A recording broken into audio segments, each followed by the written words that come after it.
talking tonight about just the progress that you've gone through and what that looks like. That's a lot. I know. Yeah. I don't think one night is enough. I know. Okay, so I just want to introduce ourselves. As you know from the podcast, I'm Anita Anello, and I head up the Ripple Effect, and we are an organization who helps Christian working moms be able to just break through where they have blocks in their mindset and also be able to build businesses on the side based on their God-given passions, dreams, and talents. And tonight I have with me my dear friend Treasa McGinnis, and she and I are going to walk through the process that she went through when we had a coaching experience together over a period of time. We spent about 12 weeks together, right? Yeah, that was rough. Yeah. I mean, it was rough for me. Yeah. So go ahead if you It was want. mostly rough for me. I think I cried every session, right? Probably. Yeah. We do a lot of I crying went together. through some deep things. Yeah. Like some things that I really didn't realize I would discuss with you. Yes. And I'm gonna be candid here. Yeah. I'm gonna talk about some things. I think I shared this with you. Yeah. I don't know if I did, but I grew up in a space where I learned to not like white people. Mhm. Yeah, we Did I talked share- about that. Oh, Yeah, okay. we did. Oh my gosh, I told you that? Okay. Yeah, So, we talked about that. as a Yeah. matter of fact, Yeah. I pretty much hated white people. Yeah. Yeah. And and then every situation in my life, pretty much, I was Yeah. in a relationship with someone that looked different than my skin Oh color. yeah. And I just, most of my friends, my closest, nearest, dearest, ride or dies, 3 a.m. call Yeah. in the morning, no matter what. Yeah. Yeah. Before I learned to acknowledge right from wrong. I already knew it, but acknowledge right from wrong. Yeah. There were people that were not the same skin color as me. Ah. And Interesting. that's a lot. That just speaks to transformation, like Yeah. how we can transform it. Yeah. No kidding. I just never would have thought in a million years I'd That be we'd be sitting best here buddies. with you, and they're like, you have on white and I have on black. What the heck? This was not planned. That's funny. Okay, so as we get started, Treasa, let's talk about let's go through and take the audience through a little bit of your journey. And so as we were preparing for this podcast episode, one of the things that we were talking about is being able to kind of recap some of the process that, like what did your life look like before coaching? What were some of the steps that you walked through when we went through coaching, and specifically like the steps of transformation? And then let's talk about what your next steps are. So before, things happened in my life, Mm-hmm. and I really had no, what do you call it, thermostat Mm-hmm. or gauge. Yeah. To know, okay, if I get to this level or this speed, this is gonna happen. It just happened. Yes. I didn't know. Yeah. But going through this 12-week, it really was a transformation. Yeah. Because and I have a long way to go. Don't we all? Still. But I started to think back to, wow, in every area of my life, I struggled with being a woman, being a single woman, Yeah. being a black single woman, Yeah. being a black single woman without a college degree. Yeah. I remember we talked And about putting that a lot of those tags Mm-hmm. and labels on myself Mm-hmm. that other people really didn't, whether they did or didn't Right. put on me, right? Right. That's irrelevant. Right. I put them on myself, Yeah. and I operated out of that. Right. And it wasn't until after we talked through some of the things that you just helped me to see, like, that's not who you are. Yeah. Like that's just one little piece about you. But even though you don't have a college degree, Treasa, you know so much more about business. And I was like, oh, you're right, girl. I do. I do. Yeah. I do. Like you're Yeah. right. And sometimes I needed reminding. Right. Yeah, I needed a reminder. I really think I just needed a reminder. What? Right. I remember you walking through the process of talking about how you didn't really have plans in your life. No. And you just, Things like, happen. one thing after the other just kind of happened. I remember you using that language all the time. Yeah. Things just kind of happen. They just kind of happen. Kind of like I got to this, because you got to a great level of success in your career. But I remember kind of breaking that down with you, and you were almost like, Anita, I don't even know how I got there. Yeah. It just seemed to kind of happen. And then also, I don't even really know how to do anything next. Yeah. I always operated out of necessity. Like, Yes. so I'm the oldest of 7. Right. My grandma raised us. Right. And my grandma was killed in a car accident. Yeah. On my senior prom night. 2 weeks from my high school graduation, Yeah. when I thought, I am going to do this, and this. I can't wait until I graduate. Yeah. Blah, blah. Well, yeah, 2 weeks before I graduated. That, changed. Yeah. And then just went through a ton of, like, the next portion of my life was, you have to do this. Yeah. This is what you have to do. Right. You have to survive. Like, you have to make things happen. Right.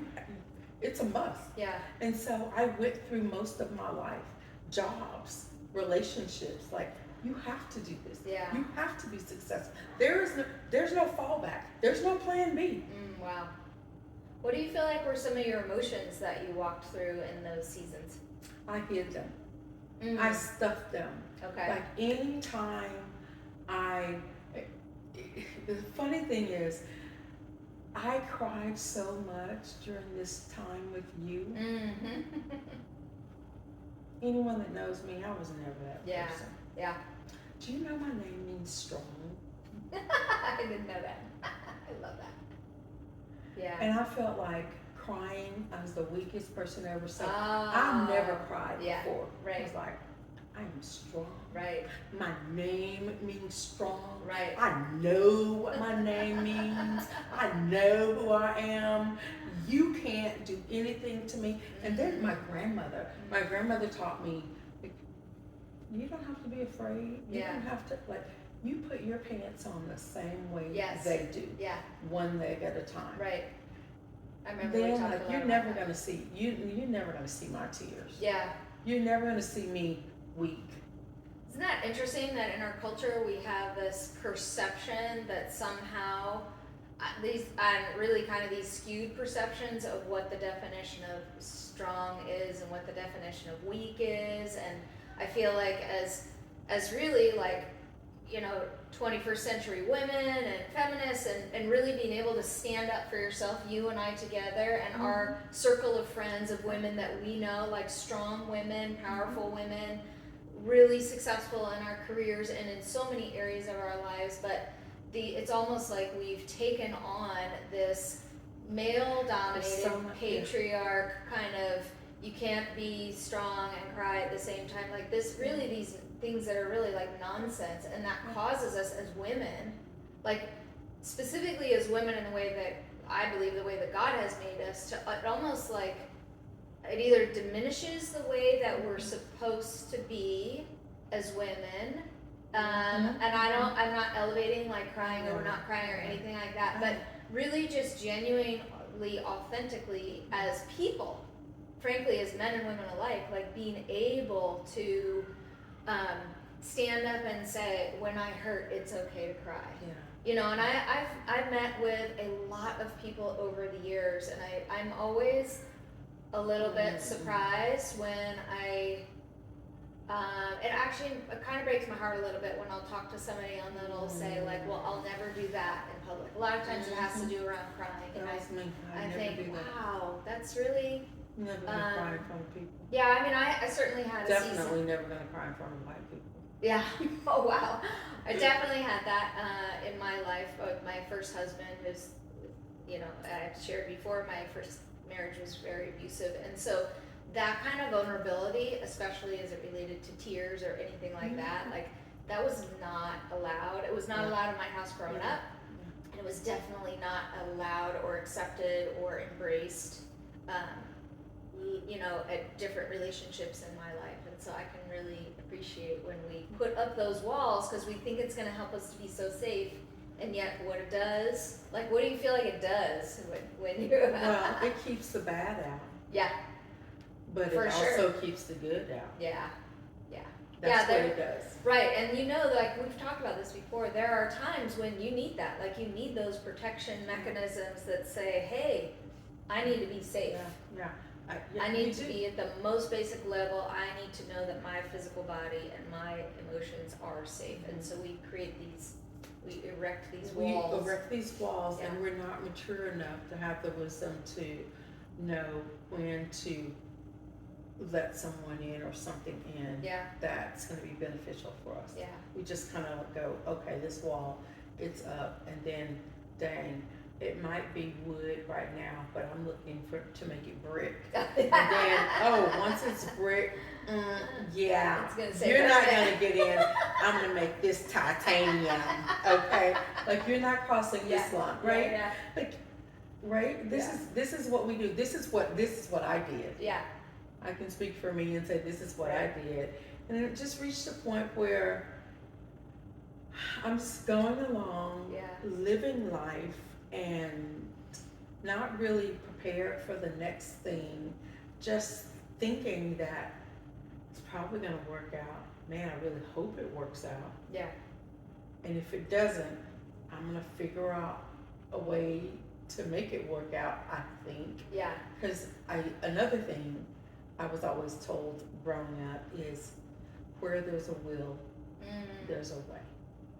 So let's talk about that a little bit, because I feel like when you describe your background and the almost really like the protection mechanisms that were there, but also the tenacity that was there. Like on the one hand, we could ask like, well, gosh, but then you had you have had series of successful spots in your career, not just even spots, but trajectories, super successful areas of your life in your career. And you could ask like, well, how did that happen? And yet it's all those pieces coming together in your puzzle to be able to say like the tenacity that was in you, the I'm not gonna give up that was in you, the I'm not sure how I'm gonna do it, but I'm gonna do it, like come hell or high water that was in you. Like talk about that a little bit, that led you from really, as some would categorize, like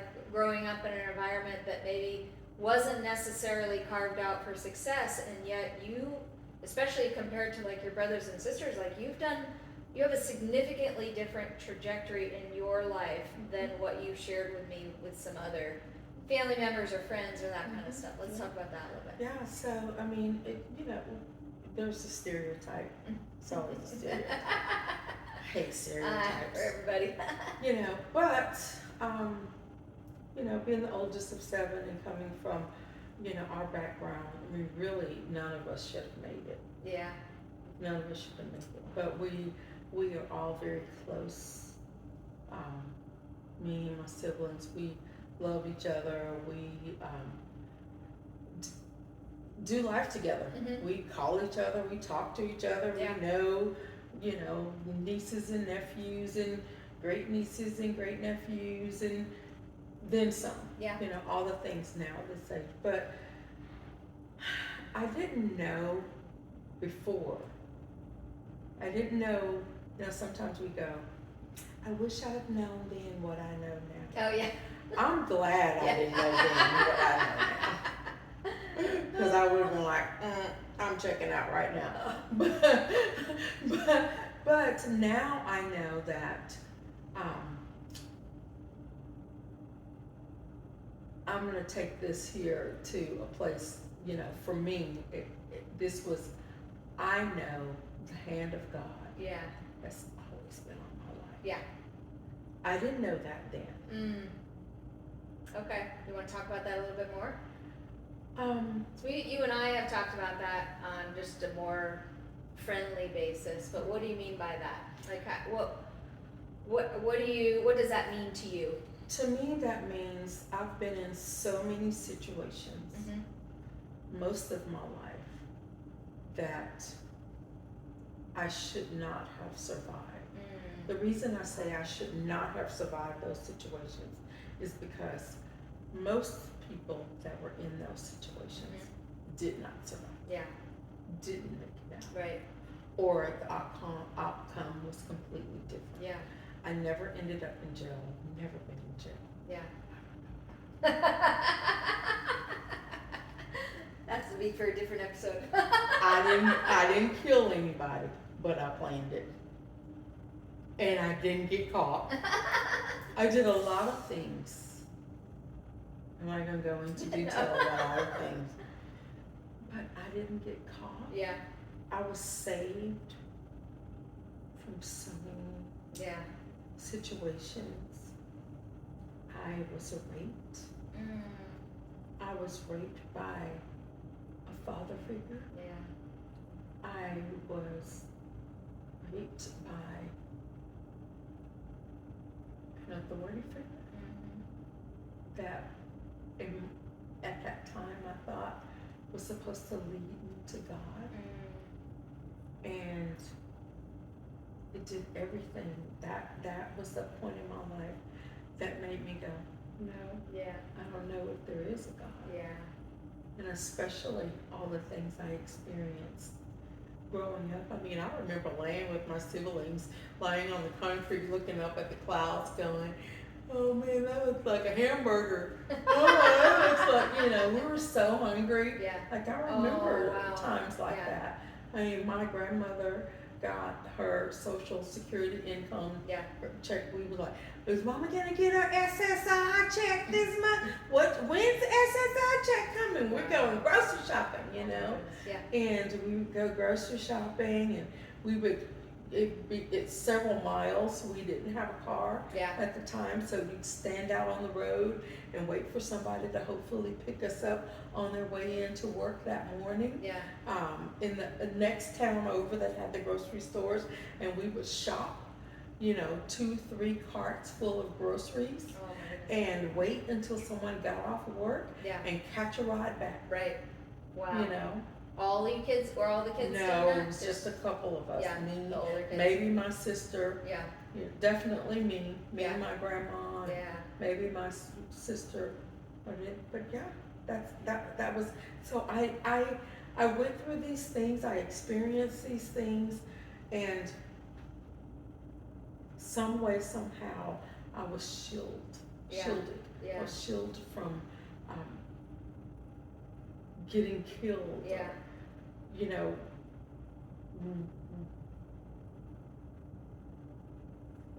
Worse is all I can say. Yeah. And some way, somehow, all the things I experienced, I was still able to have 2 kids. Wow. 2 kids. Yeah. I mean, and I was that person that was like, I'm never gonna have kids. Yeah. I'm never gonna, it's not gonna happen. Yeah. Like,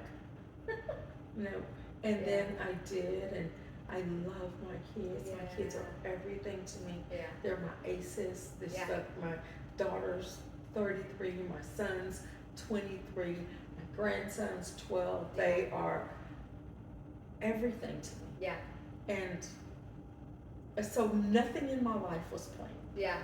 I never, even my my job now, you know, I get paid to do what I love to do. Yeah. Now, I'm not saying it's easy. That's for another day. That's another story. But I've been blessed. It's like someone has gone, Okay, I'm gonna take this one.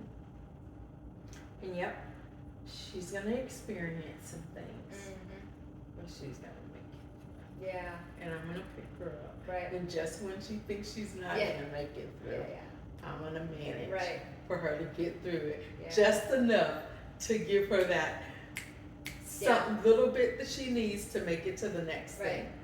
Did you ever feel like, I always felt like when I was younger that people would say like, all those trials in life, like they build character. I'd stand there and be like, I don't need any more character. I got character enough. And I would think, Lord, please, I can't take any more. Like this life is hard. Like it can be. I never said that. Really? No. What'd you say? What I was was what like- was the tape that like ran in your mind? The tape that ran in my mind is, it's not gonna happen. Oh. It's how. Yeah. How is it gonna happen? Yeah. All of my life is like, oh, Yeah. it's gonna happen. Yeah. Now how it's gonna happen, and it might happen for me Yeah. in a different way than it happens for you. Right. Right. But it's gonna happen. Yeah. Oh, it's gonna happen. I can guarantee you it's gonna happen. Yeah. Like, the only way it's not gonna happen Right. is if I'm dead and gone. Do you feel like kind of that transition that you had around high school of being then thrust into you shared with me you were thrust in kind of like a leadership role with all your siblings when your grandma passed away? Do you feel like that created a scenario, like it was a shift at that time, or it was a succession of it's always going to happen, it's always going to happen? It was a succession. It was, the things that I experienced younger in life made me go, you just wait. Oh, yeah. You just wait. Like, you know what? I'm a little girl right now. Yeah. But you just wait. Yeah. You just wait. I can see that in you. Yeah. Don't say that. No, the tenacity part of just like, hey, no matter what, I'm gonna figure. For what I know of your life, just watching the trajectory, it's like that fingerprint of it's gonna happen no matter what, all It's gonna over. happen. Yeah.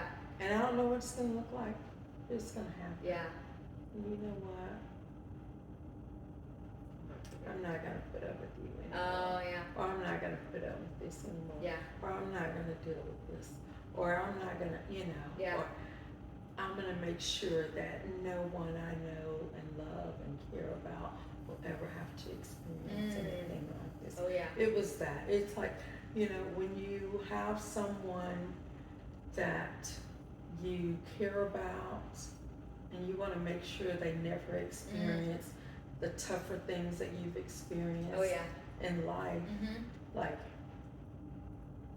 you'll go through some things. Right. You'll do some things. Yeah. It's those vows that we make, those vows that can be like, nope, this is never happening to me again, or it's never happened to the people I love, or it's not gonna continue down my bloodline, or all those pieces. Like, I don't know, for me, what about you? I feel like those are kind of like almost the good kind of vows that are gonna say, no, I'm shifting my bloodline in a different direction than what was passed on down to me, and I'm gonna stand up and do something different than what was either You're done so to me. You're so good. I love the way you verbalize things, like how you articulate everything. I ain't never thought about bloodlines and all this. I was just like, Yeah. it's just not gonna happen that Yeah. way. It's not gonna work out. Like, this is what's happening now Yeah. because I'm only so strong. Yeah. But then I knew that I'm gonna keep chopping wood. I'm gonna run as fast as I can. Tomorrow when I wake up, I wanna wake up before the rooster crows. Yeah. Like different little things like that. Right. Like, were the things that kept me going. And it's like, oh, I woke up before the rooster crows. Yes! Tomorrow, can I do it 10 minutes early? Oh wow. Yeah. Different things like that. That's what. Yeah. That's Those what, were your motivators. Those were my motivators. Yeah. Those were, and I didn't know until probably the last few years of my life, really, Yeah. that, you're breaking generational curses. This was a bloodline. Yeah. This is something that's come up. Like, I didn't really have that terminology in Right. my life. I know what you mean. Right? Yeah, I didn't have that for a long time. it wasn't until I started like joining prayer teams and that kind of stuff that language started to become commonplace to me and commonplace in our household. And it would be things that we talk about and I'd be like, oh my gosh, that organization my grandparents belonged to, like that was a bad thing and I don't want that for my family. Like, yeah, I get it. Yeah. That wasn't early on for me at all in life. It was, it was later. Yeah, later, it gave language to some of the things that I don't you know. Didn't like have a definition. No, I didn't. You have a definition, but you didn't have a word for it. I wasn't even aware. I would say I was kind of like in my spirit. I was aware that obviously like certain activities were right or wrong, especially as a young kid. Right? I can remember having those things happen in our household. Like, right? I've shared with my audience before, we had every level of abuse going on in our household, thanks to my dad. And so this is so awful. And so I knew in my spirit that those things were wrong, but I didn't, and I knew that I didn't want those same things for my kids, but I didn't have any language around what that meant, or I didn't understand at that age, like the spiritual component that went along with that, or. How did you get it? Because now you are able to articulate things so well. I mean, one of the things I've told you is, Anita, teach me to speak like you speak. Like, I just want to be in your head and like have some of the words and enunciate the way you do. And I mean, part of that would be being raised by a mom who was an English teacher, and we weren't allowed to speak with poor grammar. Girl, that's the only thing I learned in English is, you know, if there's two vowels together. Right. Those rules. And I think the other part of it, a big part of it, was really making those decisions for my life that those same things were not going to be carried down to my kids. It was out of I'll tell you honestly, like it was out of a deep, deep need to have healing in my life and have healing in my kids' lives in a completely different way. Healing in my marriage that my parents never had and I never had in my first marriage. Wow. Healing in raising my kids to not perpetrate some of the same things that were done to me and my sisters. Ooh. Healing in so it was almost, I would say for me, it was one of those things like when I came to Christ, I couldn't do anything but figure out how to do things differently. It was that some of those pieces in my life growing up were that painful that it was vows for me and saying like, there's no way those things are going to be done to my kids. And I started out like, we have our youngest son and then we have our daughter. So my daughter was the first to be born and then I have a bonus son. And so, as you know, right? And so as my daughter was born, just, I don't know, girl to girl, I was like, ooh, growing up in a household full of girls and have just a lot of violence perpetrated on us, like I said, at every level. And I was like, there's no way my daughter's going to ever walk through those same things. It's just not going to happen. So some of it started as soon as my daughter was born, or maybe even when I was pregnant. Some of it would have started earlier than that. I can remember as a little kid, as I started figuring out like my purpose and what I was supposed to do in the season, I went back and did a lot of journaling about what, like, if I went back and thought, okay, when I was a kid, what were like my most basic dreams? And it was to be a good mom and intentionally raise my own kids. That was, And so when I look back, I'm like, oh my gosh, that's what we've done. That's what my husband and I have, that's Vince and I have mapped out to do together. And it was that intentionality of like, nope, things are going to be different. And so it was, it was like that deep need, like, we can't do anything but make it different. I can't. And look at you guys now. Yeah. You have an amazing family. Yeah. Beautiful kids. Yeah. Intelligent, creative, innovative.